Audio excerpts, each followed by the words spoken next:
তত্ত্বাবধায়ক সরকার বাতিল করা এবং তত্ত্বাবধায়ক সরকার ম্যানিপুলেট করা এই দুয়ের মধ্যে কিন্তু মূলত কোনো পার্থক্য নাই। যেমন আমি বলি, মিসেস জিয়ার আমলে কি হয়েছে, এটা মওদুদের বুদ্ধিতে হয়েছে এবং সব দলেই কিছু কিছু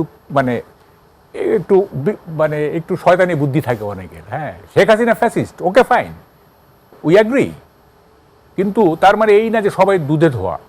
আমার একটা আছে, সেটা হচ্ছে যে তত্ত্বাবধায়ক সরকার আঘাত পেতে পেতে বিএনপির আঘাত পেতে পেতে ধরফরাট ছিল। শেখ হাসিনা এক কোপে এটাকে ধর এবং মুন্ড আলাদা করে দিল, যা এটা সংবিধানে থাকতেই পারবে না।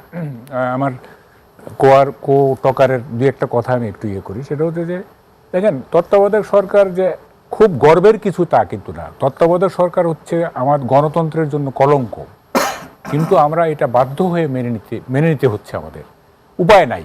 এটা কিন্তু আমাদের কোনো গ্লোরি না যে আমরা দলীয় সরকার ওদের নির্বাচন করতে পারি না, এটা it is not a glory, এটা কলঙ্ক না বলছি।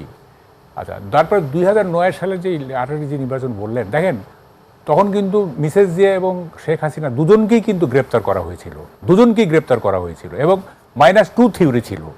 সুতরাং এইখানে বিশেষ সুবিধা পেয়েছে আওয়ামী লীগ, এইটা বলা যাবে না।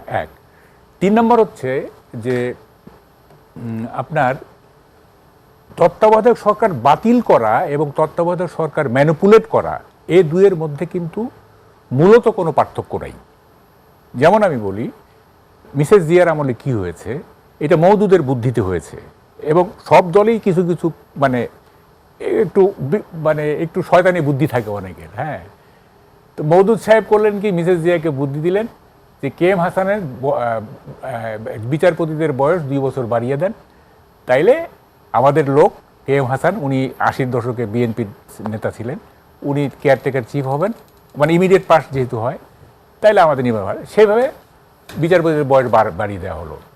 এইটা নিয়ে যখন আন্দোলন হলো ইত্যাদি, তখন KM হাসান নিজে ডিক্লাইন করলেন, উনি ভদ্রলোক, উনি নিজেই ডিক্লাইন করলেন যে আমি থাকবো না। এরপর কি করা হলো, সংবিধানের একেবারে লাস্ট অপশনটা ব্যবহার করে ইয়াজউদ্দিন সাহেব নিজেই কেয়ারটেকার চিফ হলেন, concurrently president and caretaker chief. আচ্ছা, without testing out the options in the constitution. 4-5টা অপশন ছিল, ইমিডিয়েট পাস যদি না হয় তাহলে কি, এবং সব শেষে হচ্ছে সেটাকে উনি ব্যবহার করলেন, আগেরগুলো ব্যবহার না করে এটাকে করলেন। তারপরে কি হলো, যে অ্যাডভাইজরি কাউন্সিল হলো তত্ত্বাবধায়ক সরকারে, সেগুলিকে ডিকটেট করা শুরু করলো।